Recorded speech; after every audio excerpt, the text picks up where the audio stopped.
I was bartending from like age 21 to age 31. And I had no idea what I was going to do because the acting thing wasn't working out. I was a freaking actor and a bartender. But when I sat down to like write sales copy, it just like flowed. And the next day I walk in and I quit my bartending job. I jumped off the cliff. And in that first year, I made $250,000 online.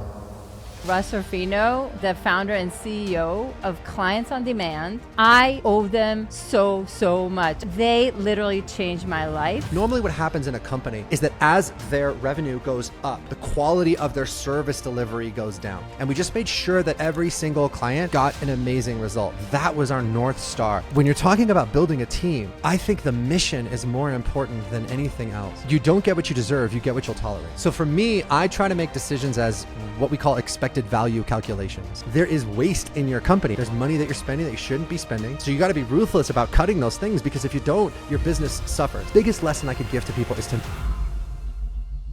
Russ! Thank you What's for up? coming.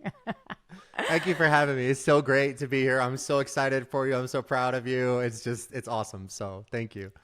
Amazing. So take me back in time, because I know a little bit of your story, and you did not born, and suddenly with Clients on Demand, and, it wasn't that smooth of a sailing. So walk me back, take me back in time.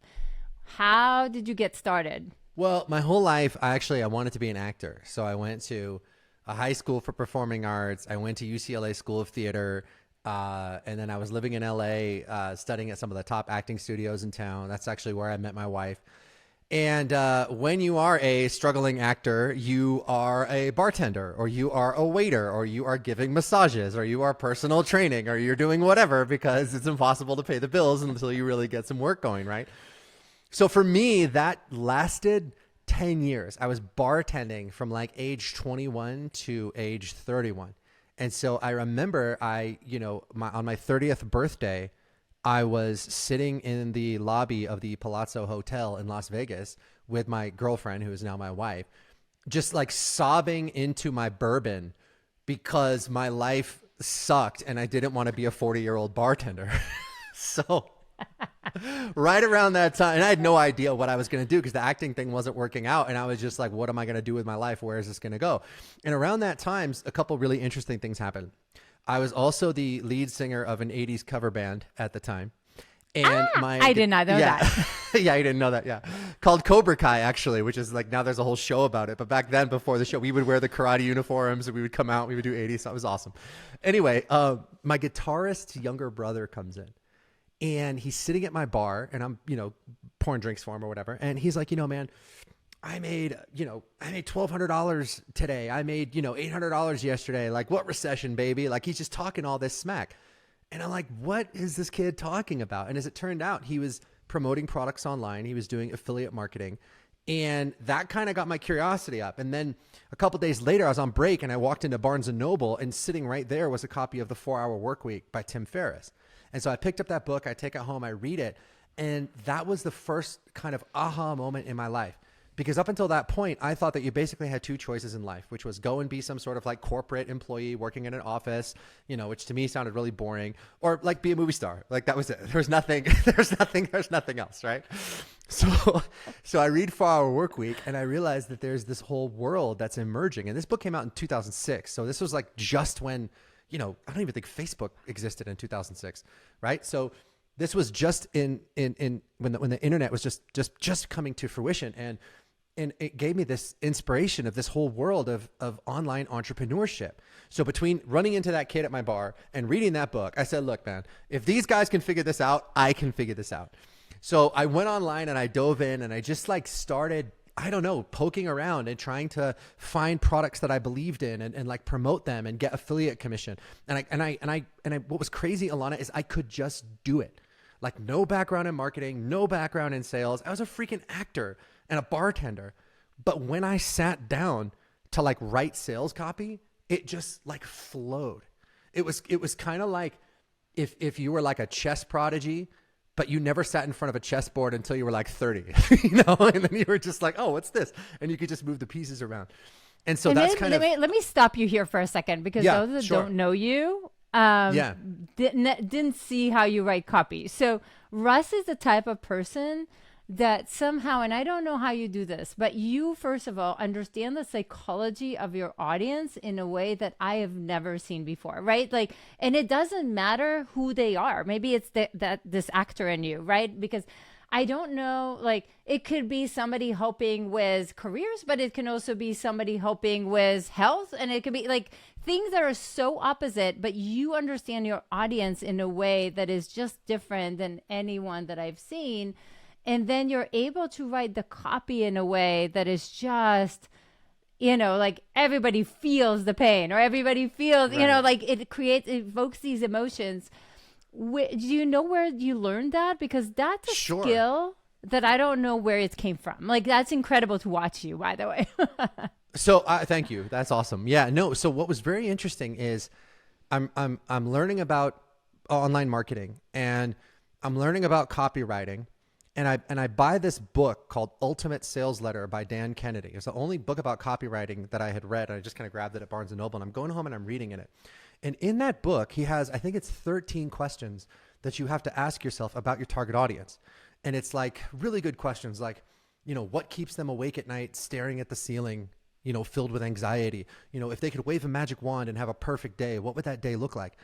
But as I'm reading this book, Ilana, I'm like, oh my God, these are the same questions that we ask as actors when we're trying to break down a scene and like get in a character. And so I was like, oh, I can do this. And so it's like, I maybe you're not married, and but you're writing a copy for an offer to help people save their marriage, right? Like, I can close my eyes and I can imagine what that would feel like, and then put that into words. And that's all I'm doing, is putting myself into the customer's shoes and talking about what he is feeling, what he is experiencing, how he's experiencing these problems on a day-to-day basis. And then when I started doing that, the copy just flowed. But it was like 10 years, actually more than 10 years, because I went to a high school for performing arts. So like, call it like 20 years of acting training that I thought was going to be completely useless as a life skill. When I sat down to write copy, it actually was like, oh my God, I get this. Because the power of good marketing is empathy. It's connecting with where your audience is emotionally. Brilliant. So you're starting to write this copy, and how is that turning into a business, Russ? Right? This is not 100 million Sure. yet. So what are we doing? So this is literally just me stumbling around in the dark trying to make a buck, right? So I go online and I find products that I believe in. I buy the product, I go through it. I'm like, oh, this is pretty good. This ebook is really good. This video course is really good. It's not my stuff. But I said, look, I can promote this. And I start running ads to drive traffic to those different offers. And I start making a little bit of money. I start making maybe $500 a month, right? Which is not enough to replace my income from bartending, but it's enough for me to go, oh man, you know what? Maybe I'm onto something here. And one day I go into work. I get into a huge fight with my boss. He gets on my case about something that I didn't do, and I wanted to tell him to F off, and I didn't. I bit my tongue, and I kept my mouth shut. And that night, I go home to talk to my girlfriend, again, who's now my wife, and she had just gotten fired from her cocktailing job. So I was the only income coming in. And I go to her and I tell her what happened, and I say, hey, baby, my boss said this, and I wanted to stick up for myself, but I didn't because I was afraid I would get fired. And I said, I feel like I'm really being a wuss to myself. And she looks at me and she goes, you got to quit. Just like that. And the next day I walk in and I quit my bartending job and just say, look, I'm going to make a living online no matter what. I'm only making $500 a month now, which is like not even close to covering my rent in LA. But I did it. I jumped off the cliff. And in that first year, I made $250,000 online. And it changed the rest of my life. And I don't think I ever made more than 25 ever as a bartender. So that changed everything. Insane, Russ. So you basically, first of all, the fear of both of you now, and by the way, I know her very well, and no wonder she's always such a big supporter, and I love her and say hi. But I'll start with that's not a given, because I see a lot of partners that would sabotage everything. Like, you would now need to, suck it up and stay there because they would not support that. So first of all, what do you think made her feel like that's okay? I think that marrying the right person is a superpower. Okay. And I think that, she loved me so much that she was like, there's no way my man is going to go into a job every day where he feels like a wuss and like where he's not, where he's not. It just like, it was like a no brainer for her. It was unacceptable to her that I would be in that situation. And so she was like, you got to quit, go for it. And if I didn't have her in my corner, I seriously doubt that I would have had the courage to take that step. But it changed the whole course of the Everything. rest of my life. That one decision. Yeah. Incredible. One So decision. let's start from the beginning, because I think for Sure. a lot of people, first of all, that is the hardest thing, right? So Mm-hmm. you're quitting, and the day after, what do you do? And how do you bring the first clients? Because the first clients, I feel, are almost like the hardest thing, right? So Yeah. maybe. I mean, there's also scaling, which is hard, but let's start Sure, with that. sure. There's a So- lot of so- things. Yeah. Yeah, so the whole business model changed about 2 years in, and I'll talk about what that looked like. The day after I quit, like the day I quit, I was like on cloud nine. I did it. I was so excited. This is amazing. I wake up the next morning in absolute mortal terror because I was like, I got $600 in the bank, rent's due in 3 weeks.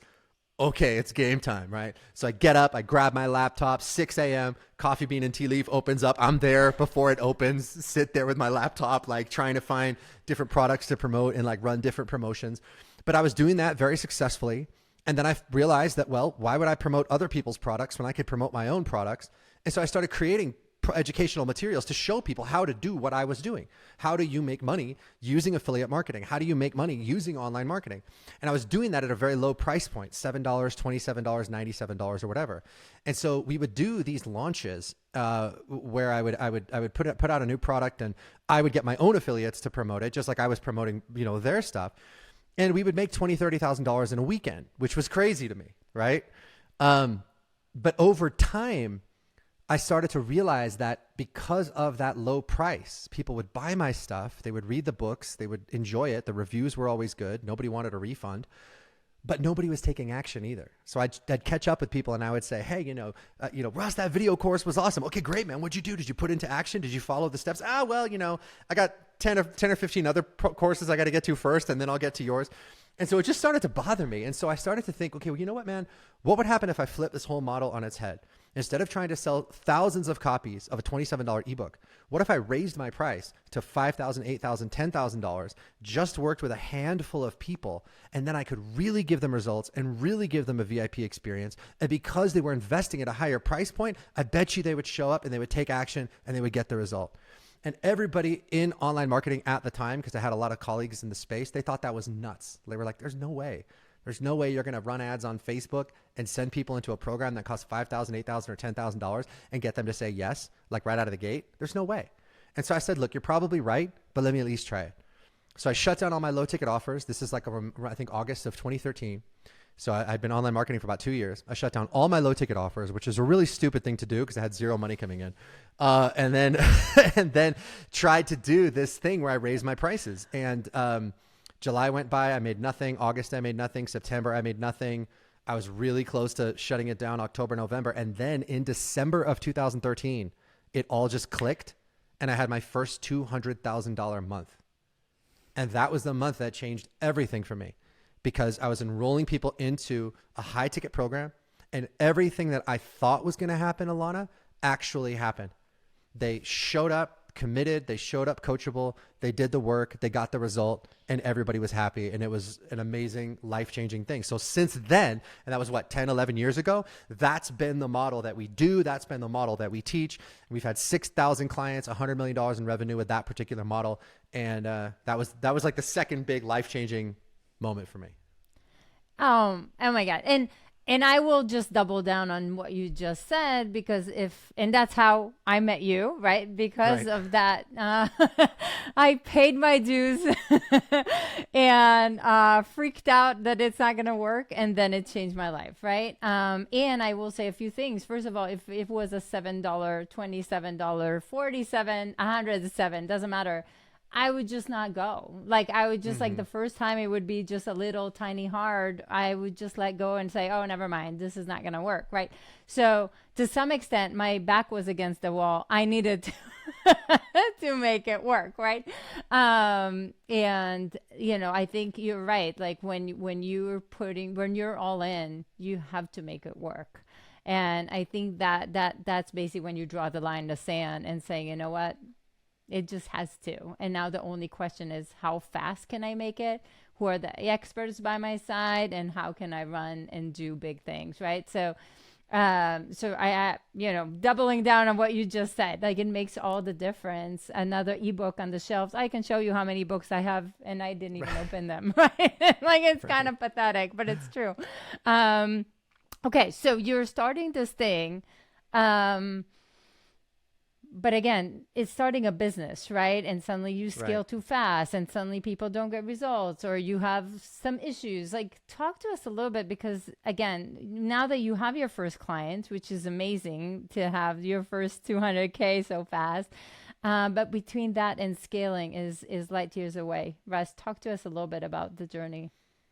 So the model that we use, just to sort of clarify for everyone, is really simple. We run ads on Facebook and Instagram, targeting our ideal clients. People click those ads.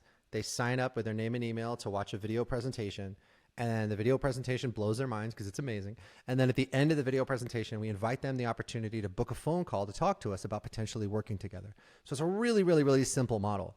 And so in principle, scaling that model is pretty easy. You just spend more money on ads, and then the more money you spend on ads, the more people you're getting through, and then the more people who book calls, and then the more clients you have and the more clients you enroll. So, but what we did, Ilana, that I think was really critical and important is that we deliberately scaled slow. So we didn't just like go, oh yeah, let's spend $1 million on advertising right out of the gate. It was like, no. Let's ramp up the ad spend gradually, because I always wanted to make sure, like normally what happens in a company is that as their revenue goes up, right, the quality of their service delivery goes down. Tim Ferriss was talking about this on his podcast years ago, where he, you know, would sometimes plug businesses on his podcast. And he said, you know, we had to stop plugging service-based businesses, because we would give them what he called the hug of death. They would get featured on his podcast and thousands of people would come to order their service, and that would just break everything. So we really didn't want that to happen. So we very gradually would increase the ad spend and increase the throughput. And as we had more clients coming through, I would go and hire more coaches and better coaches. And we just made sure that every single client got an amazing result. That was our North Star. And I think that's what served us so well, because we've seen so many competitors come and go over the years where they go, oh, that guy Russ is making a bunch of money, I could do that. And they just like set up shop trying to compete with us. And yeah, they can copy our marketing and they can copy our funnels and they can copy our ads and copy all that stuff. But then they try to copy our results, and that's where the wheels just come off the cart, because they're just not willing to make the level of investment in people that like we were willing to make. Right. And I totally agree. And again, for those who are listening, basically Clients on Demand will help if you're a coach, right, consultant, right? If you're trying to scale your business, this is the place, right? Like that, they're going to teach you exactly how to create the funnel that will take your business to the next level. But Russ, talk to me for a second about, again, as you're trying to scale, and I know your team, and your team is incredible. So first of all, how do you get a team that is good, especially when you're sort of broke initially, right? That to me was a little bit of, it was a little bit of a hard moment initially. So talk to me a little bit about that. I think that more than anything else, people deep down, they want to be a part of something.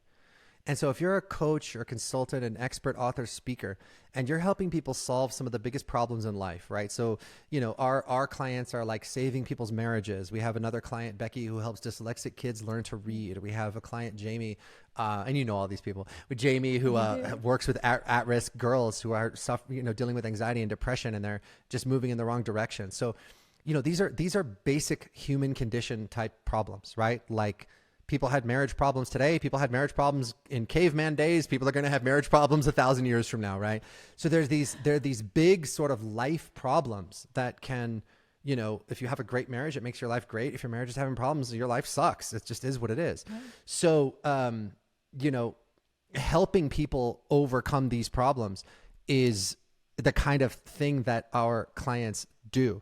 So when you're talking about building a team, I think the mission is more important than anything else. Most people work at a job that they really don't believe in, right?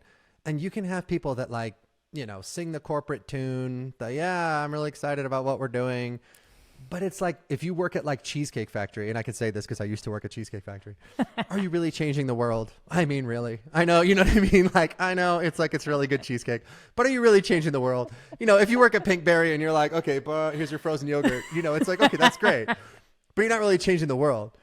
But when you have a coaching or consulting company where you are helping people solve the biggest problems in life and in business, anybody who works for your company is literally changing the world. And you'd be surprised, man. People are willing to take pay cuts for that, to be a part of something. They're willing to, and especially the way that we teach it, most people's companies are completely remote. So my company is totally remote. We have 30 people working here. They're all over the world. I work from home. Everybody works from home. And that's another big perk as well, where there's a lot of people. It's like sometimes you got someone that's making, $140,000 at a corporate job, but they have an hour and a half commute to work and from work every day. And it's like, look, I can afford to pay you $120 and you're going to be a part of something awesome and you get to work from home. People will be like, yeah, I'll take it, in many, many cases, because it's just worth it.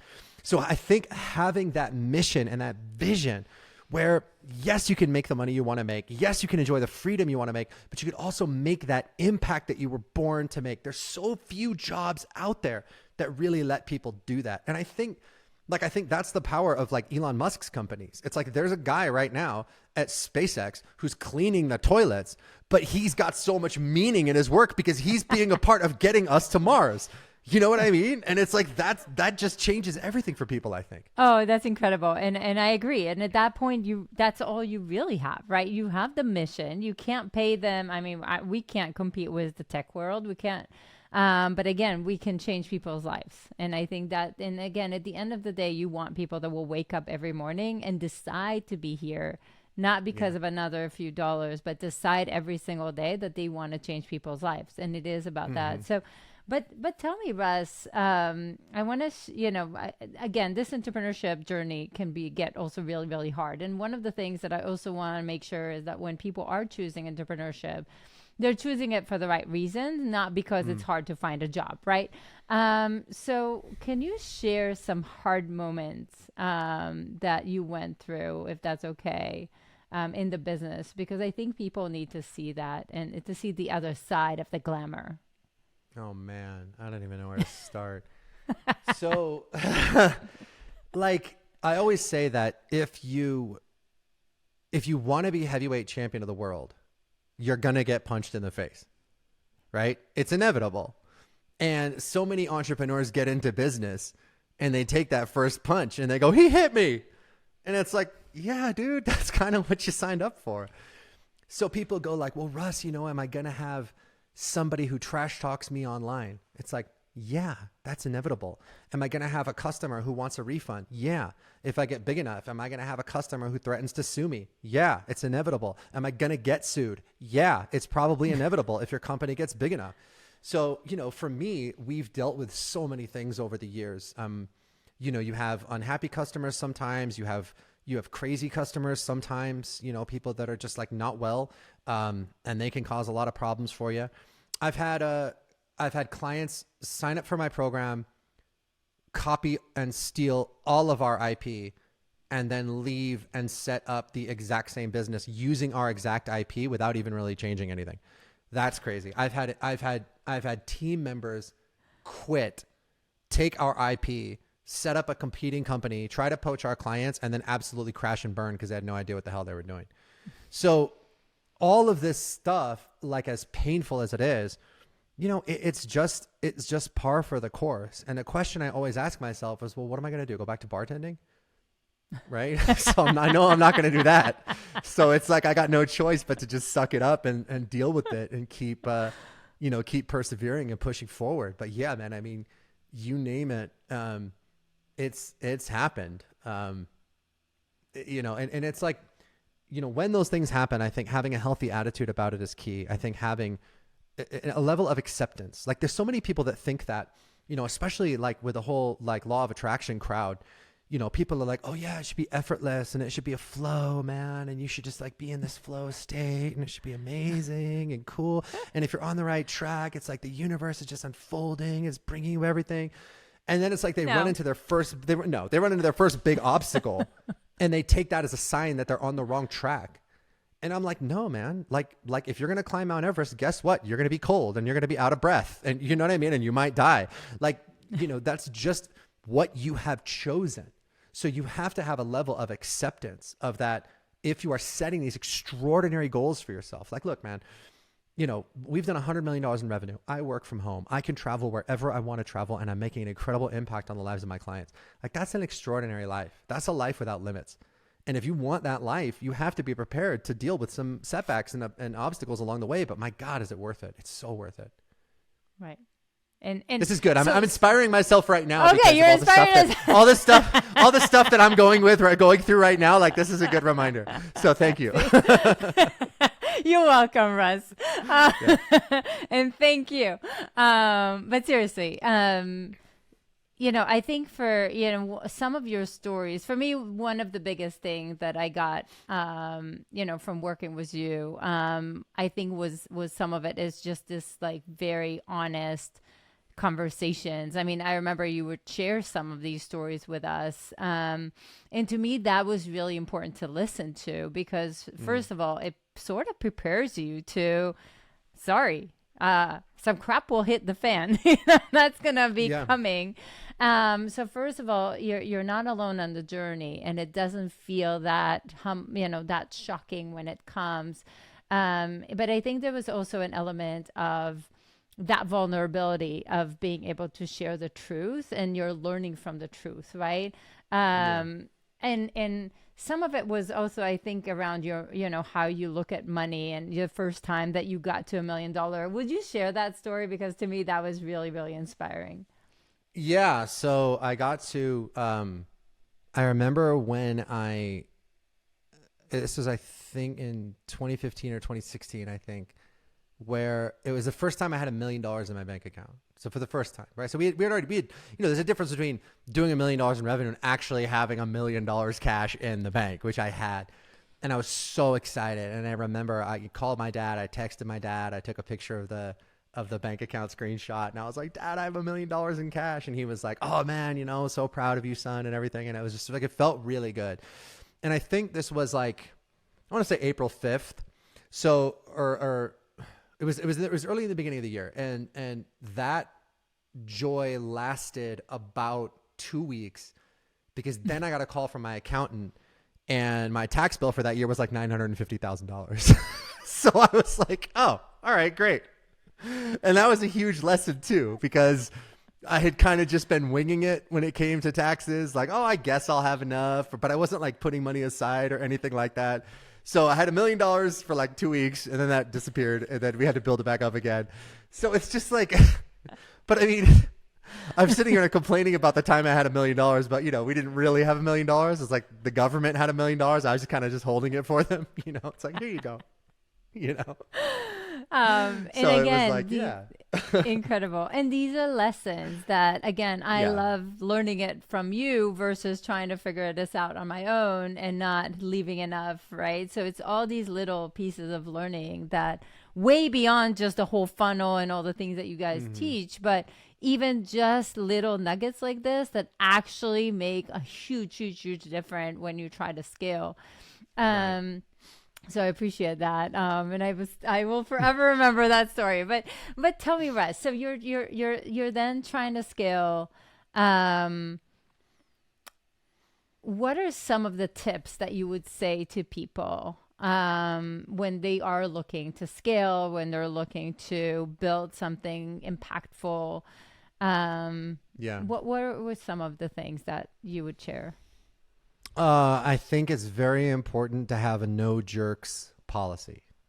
No jerks anywhere in your company at all, ever. My friend Dan Fleischman was talking to me about this, and the analogy he uses is like Let's say you were at a hotel and there was this giant swimming pool, the biggest swimming pool you've ever seen, and there was one tiny little piece of poop in the swimming pool. Would you go in? It's like, no, you wouldn't. And that's the way you need to look at your no jerks policy. Like, it's got to be zero tolerance. Like, there is no tolerance for that at all. And so there's going to be moments where, of course, you hire someone and that person puts on a really great face to you in the interview. And when you're on your leadership meetings, they're amazing. But then they're treating your team and your clients completely differently. So the moment you see that cynicism, the moment you see any kind of an abusive attitude or bad attitude, you need to get those people out of your organization immediately. Also, like, business owners need to understand that your primary loyalty needs to be to the business. Oh, so these are all lessons I learned the hard way, by the way. So none of this is like, oh yeah, something I read in a book, dude. Your primary loyalty has to be to the business. And here's what I mean by that. We've had employees in the past who've been underperforming in one way or another. And I was paying them very well. I was paying them a good salary, but for whatever reason, it just stopped working. They either stopped doing their jobs, or they stopped showing up the way that they needed to. They stopped getting the outcomes we were paying them to get. And I kept those people on the payroll, and in some cases for years, because I said to myself, man, you know what? I really like this person. And I don't want to put them out. And God, you know, what's going to happen to their family? Where are they going to be financially? You will always get punished if you don't do what's best for the business, right? And I confused my generosity with the business's generosity. Like, I was like, oh yeah, I can afford to be generous because I'm a generous guy, but your company, it's not you, it's your company. And when you're paying someone that you shouldn't be paying, you are stealing from your company in a way. So that's basically the thing. The biggest lesson I could give to people is to know what you want and do not settle. Like, know what you want and don't settle. The second you get that feeling in the back of your neck that something isn't right, you must pay attention to that. You need to, you need to look at your business like you look at your child. Like, if I hire someone to come and wash my car and that person does an okay job, it's like, whatever, you did an okay job. I don't really care. But if I'm hiring someone to work with my kid and that person's doing a bad job, I fire that person immediately. Right. So you don't get what you deserve. You get what you'll tolerate. And I find that small business owners, yeah, you don't get what you deserve. You get what you'll tolerate. And small business owners tolerate way too much, because you start to get in your own head. You start to say, well, oh man, this guy's a pretty good, I don't know, media buyer. If I get rid of him, who's gonna run my ads? I don't know. I'll just keep him around. And that moment right there determines your destiny, right? And it doesn't seem like much. It seems like, well, they're doing an okay job, but an okay job is not what your business deserves. You need people who are superstars. And you need to keep hiring and firing until you get a team that's all superstars. Darn it. I just wrote that down. Darn it. Yeah. And what's funny, man, is like, there's no reward for doing it either. That's what I learned. There's no payoff, right? So what was crazy is that a lot of these people that I kept on the payroll for longer than I should have, they eventually quit. And then those were the people that went and started a competing company and tried to poach our clients.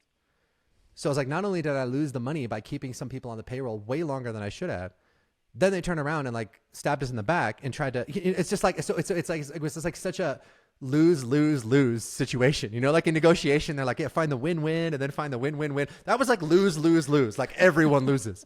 It was just like, so, but these are things that, and it's funny, man, I got right here. Literally on my desk, right? How to Get Rich by Felix Dennis, like one of my favorite business books. He says all this stuff in here. I read this, I knew this years before it happened, and I fell into those traps anyway. Right. So these are some things that you sort of you can only kind of learn through like the school of hard knocks. There'll be 1% of your listeners that hear what I just said and actually listen. But the other 99% will learn it the hard way, just like I did. So.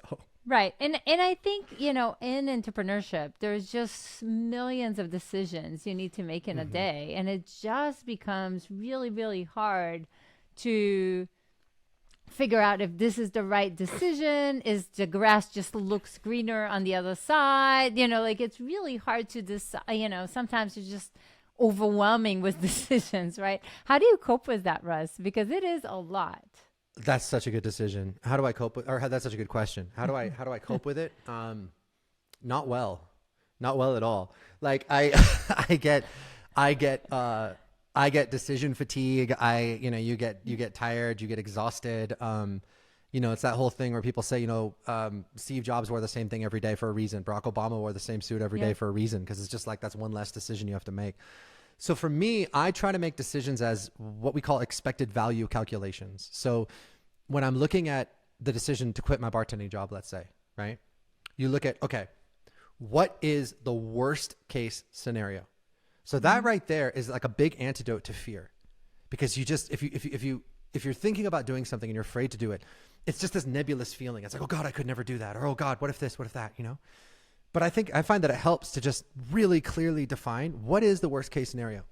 So in the case of quitting my bartending job, it was like, what's the worst case scenario? Okay. I go into debt. I take out some credit cards. I max out my credit cards. It doesn't work out. And guess what? I got to get another bartending job and I'm back to square one, except I'm just a little bit in debt. Well, when you define it like that, that's really not that bad. That's like, okay, I could live with that. I'm just pretty much in the same boat that I'm in right now.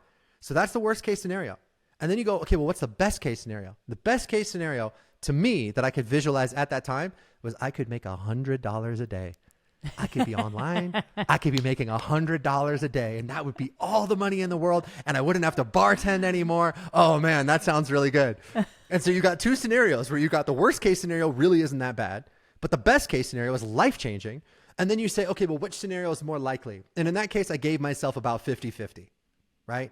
So now you basically have a coin toss. I flip the coin. If it's tails, I got to get another bartending job. If it's heads, the rest of my life changes. I'm making $100 a day online and I'm in Fat City, baby. So to me, it was like, okay, when I gamed it out that way, the right decision became obvious. And I find that if you can sort of map out your decisions in that way, you make a lot more accurate decisions, because when you consider the consequences of A and the consequences of B and the consequences of inaction, a lot of the time the right decision becomes obvious. But man, it is tiring. And it's especially tiring now that I have 4 kids, Right. 8, 6, 5, and 3. Oh man. So it's like, I haven't had a good night's sleep in 8 years, So it all, but it's just, this is what we signed up for, man. So you got to just deal with it. I gave up at 2. Yeah. But let me tell you, they're teens now, and I don't know which one is easier. So buckle up, mister. Oh, man, I know. I'm screwed for the next 10 years. I know it at least. So. but seriously, so first of all, I agree. Like, end of the day, I can get to a state where my husband is like, what do you want to eat? I'm like, I don't care. Just decide. There's no more decisions coming from me, right? Like, I just couldn't care less. But I think sometimes, worst case, best case, I'll say 2 things. One is sometimes it's really hard to figure out, especially when you want to fire someone or you want to change course, because you just don't have enough data, right? So now you're playing with, I don't have enough data. I can, try to dream, imagine, experiment, but how do you make some of these decisions? I got you. I'd love to hear. You want a rule of thumb. I do. That's what you want. You want a rule of thumb, right? I'm so an engineer, Russ. I'm an engineer. Yeah. I need, When all else fails and you can't decide, you got your rule of thumb to fall back on. Yes. Here's my rule of thumb. If I've had more than 3 conversations with my wife about whether I need to fire someone, they needed to go 6 months ago. That's my rule of thumb. If you're really sitting there and you're talking to your husband at the dinner table and you're going, oh, so-and-so, blah, blah, blah, blah, blah. They dropped the ball on this. Maybe they're not the right fit. Maybe they're not the right person. Okay, fine. Maybe that one day you were in a bad mood, but you do it again and you do it again. That person's got to go.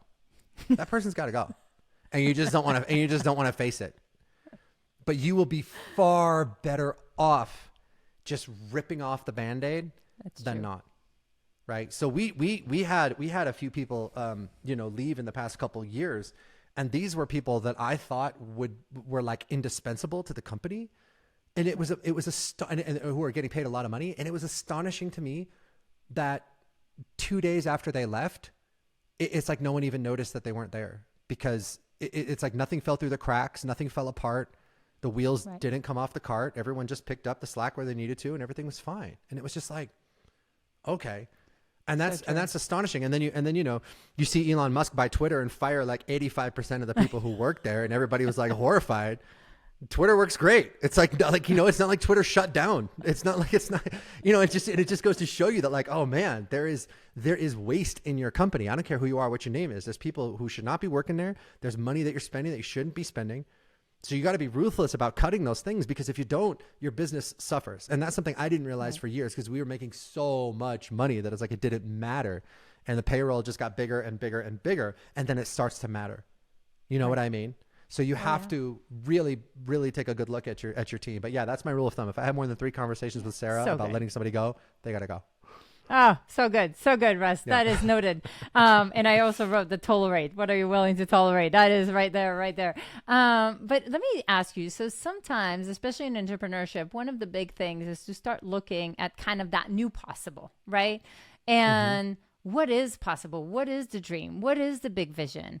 And you want to start making decisions based on these hopes and dreams versus the fear and doubt. But but the dreams and the vision is so vague, it's more like, I don't know. I think it's this, but I don't know. Should we go to this direction? Should we try this? Like, how do you decide what to experiment? What are some of the things that, what some of the directions of the company? Like, how do you decide some of these things? How do you assess? I know it's a complicated question. No, it's actually pretty simple. You have to ask yourself, what sucks about what we're doing right now? And this is difficult, because if you are the salesperson and you are the promoter, you have to talk about whatever you've got like it's the greatest thing in the world. Okay. Like when Apple launches a new iPhone, they're hyping it up. They're like, oh, this is the iPhone. I don't even know what number iPhone we're on right now. This is the iPhone, I don't know, 15 or something, whatever. But you like say, okay, this is the iPhone 15. It's the greatest thing in the world. Now, in their labs, they've already got like the iPhone 20, that like the prototype of it. It's way more awesome than whatever they're launching now. Right. But you have to hype up what you're launching right now. And so as the business owner, you have to be responsible enough to be able to aggressively promote what you have now, while at the same time being honest with yourself. What sucks about this? And that goes back to the mistake that like Blockbuster made, right? I mean, and that's such a famous example. It's so cliche, but it's really poignant. Like, people have to get in the car. They have to go to Blockbuster. They have to stand there. They got to rent the movie. Now, I used to love doing that, but if I can just go on my TV and click a couple buttons and get the thing streamed, I'm going to do that. And they were not honest with themselves about what sucked about their process, right? So you have to constantly ask yourself, like, where are the points of friction? Where's the breakdown? Where am I providing a bad experience for my clients? And what can I do to fix that? And you have to be able to do that at the same time as you promote the hell out of what you've got right now. And so that's tricky. That's tricky for a lot of people to do. And what you tend to do is you either go into just hating your product, in which case you never launch it, you never get version 1.0 out there, and you get into this perfectionism where you're just tinkering, or you get into this place where what we have is the best. There's never going to be anything better. It's the best the world has ever seen, and no one's ever going to have anything better than this. And you know that that's not true. Somebody is going to come along with something better, and they're going to eat your lunch. So you have to be the one that is promoting your stuff, while at the same time tearing it apart and figuring out how can we make this better. And it's difficult to wear both of those hats at the same time. Wow. That's such a great insight. Amazing, Russ. Do you think there's something, again, I'm listening to all these insights, and a lot of them are from just growing this business. And I think some of them, I'm curious, like, is there something in your childhood or something that usually people don't know that built you to who you are today? I mean, maybe it's that actor in you, but do you think there's more than that? I think the acting helped, of course, because you really understand human behavior. Honestly, man, I think everybody that does marketing, I think every business owner should be in a top tier acting class, because it will be one of the best things you've ever done. You will learn more about people, how people actually behave, not how you think they behave, but how they actually behave. And all those insights were priceless. I've always been just naturally good with words and with languages. I got an average score on the math portion of the SAT, but I got a perfect score on the verbal portion of the SAT, which is very rare for a guy. Usually guys are the other way around. And that's just something that just how it is.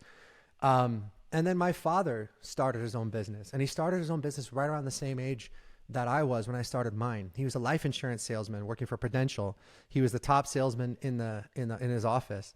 And he left to go start his own agency. And he would always tell me, hey man, I got a stack of credit cards.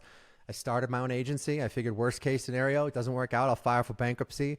And that's not that bad. And he took the plunge, and he made millions of dollars from it. And I think I always had that example to look to as well, where when I was around the same age he was is when I decided to sort of take the plunge. And if I hadn't had that example, I don't know if I would have had the guts to do that. But my whole life I've heard, no guts, no glory. You got to take the risks. You got to go for it. And that was just drummed into my head since I was a kid. So I think those three things together, the acting ability, having very, very strong verbal intelligence, and just having that example of my dad, and just having faith as well, Ilana, like believing that if I provided an excellent service to people and did the right thing by my clients and made that our North Star, that everything else would work itself out. And, so far it has. And I think you spoke about your dad, and, I'm sorry he passed a few years ago, Yeah. but I'm sure he was really, really proud, and he knew what you built, right? Yeah. Okay. He was extremely proud. He was like, that was the cool thing about it. I mean, my father passed away really suddenly. So April 13th, 2021, super healthy, super fit, super energetic, non-smoker, got diagnosed with stage 4 lung cancer on April 13th of 2021, and then passed away on May 5th. So it was just like out of the blue. I had 3 weeks to get my head around what was going on. And what was great about it, though, is that there was nothing that was left unsaid between us. There was nothing that was unspoken. There was nothing like, oh, I wish I would have told my dad this, or I wish he would have told me this. Like, we got a chance to say everything we needed to say, and it was amazing. But I'll tell you, for the last 3 years, since he passed away, it's been hard. And it's been hard because, I like to do, gratitude and visualization, and I like to, be in that kind of powerful mental state and put myself in that state every day. I think it's essential if you want to do great things in this world. But for the last 3 years, as I've done that, it's like I used to be able to access that state very effortlessly. And for the last 3 years, it's been much harder because there's been this like, yeah, but, you built $100 million company, but you couldn't save your dad. And it's like, oh, and that's really made the last 3 years pretty difficult, because it's like, that to me, I think, is like my superpower, this ability to like close my eyes and imagine the way that things could be, and then just like will that vision into the reality. But it's been more difficult since he passed away, and like I'm working on that, and I feel like I'm just now coming out of it. But yeah, the first 2 years after he passed away were especially hard, because I just felt like I couldn't access my magic, or whatever you want to call it. Right. It was tough. And it sounds like he was just really a big part of just that journey for you as well. Oh, like yeah. Just I mean, watching it was and rooting for you. Every goal I set, every outcome I visualized, it's like he was a part of it, like Incredible. He wanted to, he would always talk like, hey Russ, what if we, it'd be really cool if one day, we had a bunch of money, we just spent a bunch of money, and we, chartered a private jet and we flew to Vegas or something, right? Now we live in like Huntington Beach, so that's like a 20-minute flight. Right. But like, when we flew to our Millionaire Alliance event, I chartered a private jet, and I didn't tell him. And we just like, he was like, what are we doing? Like, we're going to be late for our flight. Like, da, da, da, da, da. And I'm sitting there going, no, they're not leaving without us. But he's thinking to himself all the way, oh man, we're going to be late. We're going to miss our flight. We're da, da, da, da, da. And then we roll right up, to the freaking tarmac and get out and get on the plane. And the look on his face was like amazing. And it was just like everything he was a part of, like everything that I visualized, like every little piece of my success or anything cool that we did was always just run through that filter of like, what's my dad gonna say, and enjoying it with him. He just made everything better. Like, he was just an amazing person, What an incredible story, Russ. Thank you for sharing. Yeah. And Sure. I vaguely remember, but to me, that was another piece that I took from you, which is share the moments at that when you can, right? And don't always postpone because you never know what you have. So I just love that story that you were able to do that with your dad. And I think a lot of us are living in this concept of if then else, right? Like, or if when I gonna get there, I will do it. Or if I gonna make those multi-million, then I will celebrate with my family. And I think it's just so important to just, not only create the paycheck, but the life that you want with it, and to celebrate those moments, because you really don't know.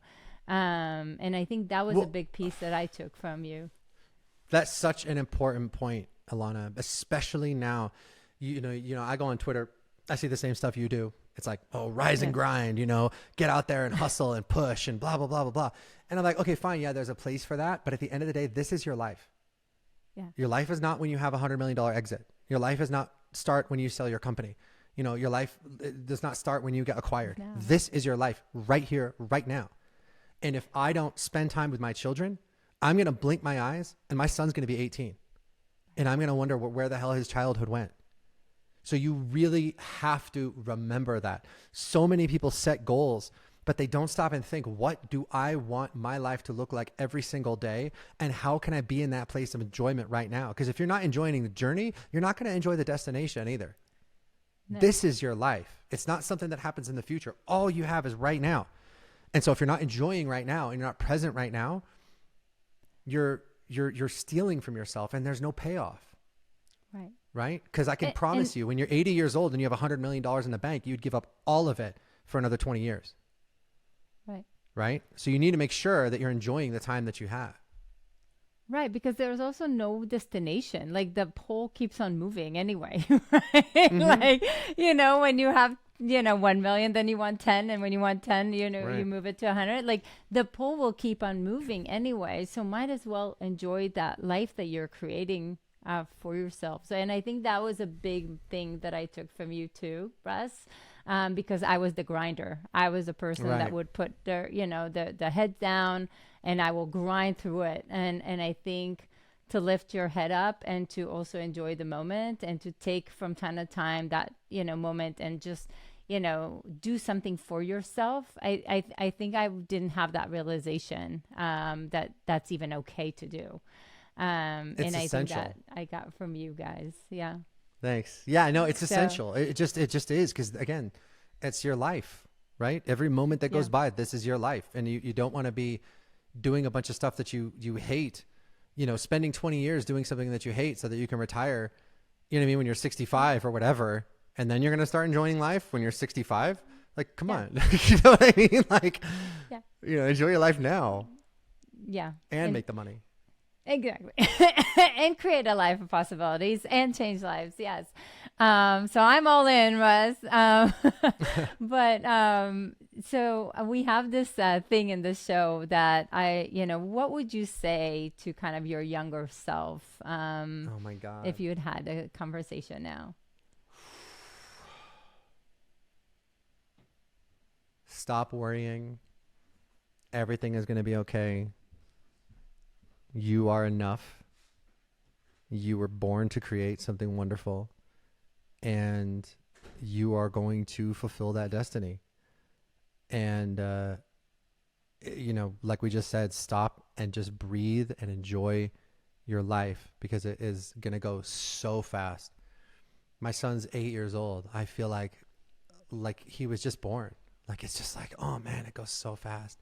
So you really need to stop and spend time with the people that you love. And what's great about this business is this business gives me the freedom to do that, right? I can run this business from at home. I can run this business out of a backpack. It's $100 million company, and I can run it with a laptop, So that's cool. That's a cool thing. Yeah, that's a cool thing. And I just love that. I mean, mine are right now 15 and 17, Russ. Can you believe that? Like, that is that's freaking amazing. Me out. Yeah. So, but this opportunity, and having my own business, the way you taught me, is this created the flexibility that I never had. That's awesome. And so I will just forever be grateful, because I think, and I think this conversation is also a big piece of it, because we didn't even talk about funnels. you guys already take Sure. about, talk, take care of the Yeah. funnels, the ads, the copy, like you take care of that. But the beautiful thing is how many things did I get from you? And I've been stuck with you guys, what, for 3-4 years? I don't know. I'm Yeah. just like, right. But how many things, because again, because the pole kept on moving. I was hiring more people. I needed more help. I hired more staff. I had more, clients. The needs continued to change, but I had people by my side to take me faster and higher. And for me, that's the big thing. I think this is also one of my, like, if I need to look back, I would say stop trying to do it all on your own, right? Like, if Yeah. you can have somebody that is walk the walk, help you do it faster and get you there higher, higher than you ever imagined. I mean, my goal, Russ, I don't know if you remember that, but in 2020 was to just make, well, first it was only 20K a year. That goal moved very quick because within, I think, the first month that I started selling, I understood that I passed the 20K. So right after that, it was the goal moved to be 100K. And I was very adamant about it. And in fact, it drove me nuts that some people were like, oh my God, my goal is $1 million. I'm like, come on, what is this crap? Like, this is bullshit. Sorry. Right. And now we're like, I don't know, we're making most of it in 1 month, like the whole Yeah. thing just, I think I shared with you, my first salary here in the US was 60K or, something along these lines. Now we make it in a day sometimes. In a Like, day. how insane is that? That's amazing. That's amazing. And that's what your team, you created. You literally created a machine that changes lives, and I'm just so grateful. Thank you. Thank you. Is working with you is an honor. I mean, like, you're so coachable and you get it done and you do what we tell you to do and you don't argue with us. Like, it's really Well, it's I really argued, nice. but then I A little bit, was yeah, convinced. a little bit. That's right, you did. Now that I look back, you did argue a little bit. That's true. But you are an Israeli ex-fighter pilot, so you need to have some fight in you, of course. So But seriously, like, that's true. Like, it took me time to realize how much what you're teaching works. And the minute I started being more coachable, it just started working out. And then it worked again and again and again. And again, the pole kept on moving. So thank you, Russ. you got it. My pleasure. My pleasure. So thank you for being on the show. And I hope everybody got so much from it. And you and your team are just the best. Thank you so much. Yeah, it's been great to be here. And I'm so proud of you and I'm so excited for where this is going.